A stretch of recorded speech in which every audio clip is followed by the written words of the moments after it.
ሄሎ ኤቭሪባዲ እንዴት ናችሁ? እንኳን ወደ ዩቱብ ቻናላችን በሰላም መጣችሁ። እኔ ናፊስ ቶላ እባላለሁ። ከአራተኛ ዓመት ዩኒቨርሲቲ ክላስ ድሮፕ አውት አድርጌ ህይወቴን ለመቀየር እየሞከርኩኝ ያለው አንድ ወጣት ነኝ። እናንተ ደግሞ ለዚህ ዩቱብ ቻናል አዲስ ከሆናችሁ እና ስቲል ሰብስክራይብ ካላረጋችሁ ሰብስክራይብ ማድረጋችሁን እንዳትረሱ። ምክንያቱም በህይወት ሊገጥማችሁ የሚችሉ ማንኛውም ችግሮች እና መፍትሄዎቻቸው እዚህ ዩቱብ ቻናል ላይ እናነሳለን፣ እንወያይባችኋለን። የምትሰሙት ብቻ ሳይሆን የምትናገሩበት ኢቨን እዚህ መምጣት ከፈለጋችሁ ከኛ ጋር መታችሁ የምታወሩበትን መንገድ እያመቻቸን እንገኛለን። ገና እየጀመርን ያለ ነው። ቢሆንም ግን በአንድ ወር ጊዜ ውስጥ 50 ሰብስክራይበር አልፈናል። ኢት ሚንስ ኤሎት ለኔ እና አሁንም ሰብስክራይብ ያላረጋችሁ ሰዎች ሰብስክራይብ ማድረጋችሁ እንዳትረሱ። እኔ ካሳለፍኩት ህይወት ከኖርኩት ካነበብኩት እና ካወቅኩት የኔን ህይወት ኤክስፒሪየንስ ለእናንተ የማካፍለው። ስለዚህ እናንተን ቤተሰብ መሆናችሁን እንዳትረሱ።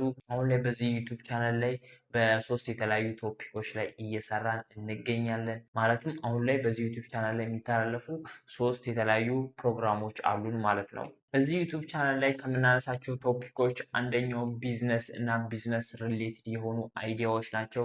እንደምታውቁት አሁን ላይ ወጣቱ ገንዘብ መስራት በጣም ከባድ የሆነበት ሁኔታ ነው ያለው። ስራ ጠፍቶ ሳይሆን ስራውን የያዙት ሰዎች ሊለቁት ወይም ሊነግሯችሁ አይፈልጉም። እኛ ግን አሳደን የገቡበት ገብተን ምን አይነት ክፍተቶች እንዳሉ ምን መስራት እንደምትችሉ በዲቴይል እናሳያችኋለን። ምን ብትሰሩ ወጣቶች እስፔሻሊ ከ18 ዓመት በላይ ያለ ማንኛውም ወጣት ሊሰራው የሚችለው ምን አይነት ቢዝነስ አለ፣ ምን አይነት ኦፖርቹኒቲዎች አሉ፣ በሀገራችን ከሀገር ወጣ ብላችሁ ልትሰሩት የምትችሉትን ስራዎች ከቻለን ራሳችን ኤክስፒሪየንስ አድርገን ካልቻለን ደግሞ በመረጃ ደረጃ እንሰጣችኋለን ማለት ነው።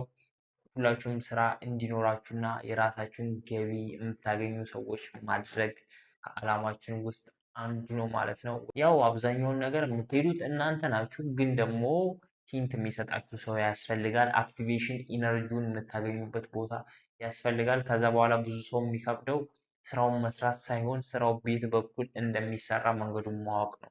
ስለዚህ እኛ ደግሞ በተቻለ መጠን ለእናንተ መንገዱን ለማሳየት እንጥራለን። እናንተ ከኛ ጋር ሁኑ፣ ከኛ ጋር ቤተሰብ ሁኑ። ሁለተኛው ፕሮግራማችን ደግሞ የሚሆነው ከኖርኩት የሚል ነው። እኔ ከኖርኩት በህይወቴ ኤክስፒሪየንስ ካረኩት ከዚህኛው ወደዚህኛው ከነዚህ ሰዎች ጋር ከመዋል ወደዚህኛው ይህን ስራ ከመስራት ይህን ስራ ወደ መስራት የመጣውበትን ወይ እኔ ህይወት በጣም ቅጥቅጥ አርጋ ያስተማረችኝ ሰው ነኝ። በጣም ዝቅታ በጣም ከፍታንም ኦልሞስት አይቼዋለሁ ማለት እችላለሁ። ስለዚህ ለምሳሌ እኔ አንድ ብር ከማይላክለት የዩኒቨርሲቲ ተማሪ ተነስቼ የራሴን 2 ቢዝነሶች ከዜሮ ኮምፕሊትሊ ከዜሮ የምጠቀምበትን ላፕቶፕ ሽጬ የጀመርኩትን ቢዝነስ እንዴት እዚህ ላይ እንደደረስኩኝና አይ ነው ይሄኛው በቂ አይደለም፣ ስቲል በቂ አይደለም። ግን ደግሞ ምንም ሀሳብ ለሌለው ሰው ሞቲቬሽናል መሆን ይችላል። ጀስት ሰዎችን ለማስተማር የግድ ሚሊዮነር ቢሊዮነር መሆን አለብን ብዬ አላስብም። ሁሌም በህይወት ከኛ መማር የሚፈልጉ የሆኑ ሰዎች አሉ፣ የሆኑ ታናናሽ ወንድሞች አሉ። እኔ አሁን ላይ 26 ዓመቴ ነው። በሀያዎቹ ያሉ ከኔ በታች የሆኑ ብዙ ወጣቶች አሉ፣ ምንም የህይወት ዳይሬክሽን የጠፋባቸው ኦር ደግሞ ምን ማድረግ እንደሚፈልጉ ኢቨን የማያውቁ በጣም በጣም ብዙ ሰዎች አሉ። ይሄንን ኖቲስ ስላደረኩኝ ነው እኔም እዚህ ላይ መስራት የጀመርኩት። እዚህኛው ፕሮግራም ላይ እኔ ብቻ ሳትሆን እናንተም ከኖራችሁት ኤክስፒሪየንስ ካረጋችሁት ከገጠማችሁ ነገር ሀሳባችሁን መታችሁ እዚህ ልታካፍሉን ትችላላችሁ። በራችን ክፍት ነው። ስለዚህ ሁለተኛው ፕሮግራማችን የሚሆነው ላይፍ ኤክስፒሪየንስ ነው ማለት ነው። ሶስተኛው እና የመጨረሻው ፕሮግራማችን ደግሞ ፐርሰናል ዲቨሎፕመንት ነው። እኔ ፐርሰናሊቲ እንደ ማንኛውም የሰውነታችን አካል እያደገ የሚሄድ ነገር ነው ብዬ አስባለሁ። ከሌላው የሚለየው ግን እናንተ የበለጠ በመገባችሁት ቁጥር የበለጠ እያደጋችሁ ትሄዳላችሁ። ኬርለስ በሆናችሁ እና ፐርሰናል ዲቨሎፕመንታችሁን ችላ ባላችሁት ቁጥር ግን የበለጠ እየቀነጨረ እና ፐርሰናሊቲያችሁ እየወደቀ ይሄዳል። ለዛ ነው ብዙን ጊዜ የ30 ዓመት ሰው ሆኖ እንደ 20 ዓመት የሚያስብ ሰው አለ። የ40 ዓመት ሆኖ እንደ 20 ዓመት የሚያስቡ ስትጠይቋቸው ስታወሯቸው እንደ 20 ዓመት የሚያወሯችሁ በጣም በጣም ብዙ ሰዎች አሉ። ፐርሰናል ዲቨሎፕመንት ከእድሜ ጋር የሚመጣ አይደለም። የሆነ ሰው በ25 በስሏል፣ በ30 በስሏል ይባላል፣ ግን እኔ በዛ አላምንም። ኢትስ ኖት ባዮሎጂካል አይደለም ነገሩ። ከህይወት ኤክስፒሪየንሳችሁ የምታገኙት ነገር ነው በህይወት መብሰል እና አለመብሰል። ስለዚህ በዚህኛው ፕሮግራማችን ፐርሰናል ዲቨሎፕመንታችሁን የሚያሳድጉላችሁ መጽሐፎችን፣ ዴይሊ ሩቲኖችን፣ ቲፖችን እና ኮንሽስነሳችሁን የሚያሳድግላችሁን ነገር ሪኮመንድ እናደርጋችኋለን።